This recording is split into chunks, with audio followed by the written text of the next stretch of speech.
it's Rowan, and today I'm going to be telling you 8 facts that are super gay that you might not know. This video is sponsored by Penguin Platform's Pride Book Club because half of these facts came from this book. They sent it to me, I loved it, I'm going to tell you more about it later, but first, to the facts. Number 1, one of my favourite subjects, representation. Did you know that the first kiss between 2 men on British television was in EastEnders of all places in 1989? And the first kiss between 2 women, pre-Watershed, wasn't until 1994. On Brookside, incidentally, so soap operas, turns out, are great. Number 2, you've probably heard that it's been 50 years since the decriminalisation of homosexuality in the UK, and although that is technically true, it comes with some caveats, including the fact that when it was originally decriminalised, the age of consent for gay men was still higher than for straight people, at 21 years old. And the fact that the age of consent was not equalised for everyone until 2001. Number 3 is completely awful, but it didn't actually happen, so I'm choosing to laugh instead of cry. In the 1990s, scientists working for the US military produced a proposal for a gay bomb, the idea being that they would put hormones onto their enemies, who would then turn gay and start fancying each other. And for some reason that was meant to win wars. I don't really understand. It's awful, but like, kind of hilarious at the same time. Number 4, which I think is my favourite new historical LGBT fact, is the fact that the longest running LGBT organisation, which is still running today, was founded in 1946 in the Netherlands. It was called the Centre for Culture and Leisure, which doesn't sound that gay, but it was 1946, guys. So amazing. Number 5, one of the most internationally recognised symbols for LGBT safe spaces was also the symbol that the Nazis used in order to identify gay men. The pink triangle has been reappropriated by the community in the same way that some verbal slurs have been. The use of this symbol has definitely been controversial for some, but personally, I really like the idea that something that was used with such hatred has been reappropriated, twisted, and is now used for the exact opposite, a celebration of safety and community. Number 6, the first sitting politician in the UK to come out as gay was Chris Smith. He came out in part because he saw other politicians who were gay being hounded by the press in an attempt to out them. They weren't openly out, but they would have paparazzi waiting outside their door to try and catch evidence of the fact.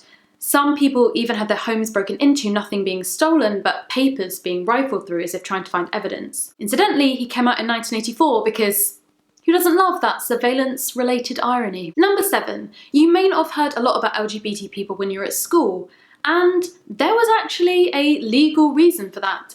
Something called Clause 28 or Section 28 of the Local Governments Act meant that for decades teachers were not allowed to talk positively about LGBT people as a pretended family relationship. This clause was in effect from the 80s all the way through to 2003, but it also had a knock-on effect because it meant that teachers who were being trained during that period didn't have proper training, so even if you were at school after that, you may still have felt its effects. And my 8th and final fact is about the rainbow flag. Now, the rainbow flag has become synonymous with the LGBT community, but in fact can be seen as early as the Reformation under all other kinds of causes. The idea of the rainbow flag being a symbol of the LGBT community started in the 70s when Gilbert Baker decided that this was going to be the symbol of us.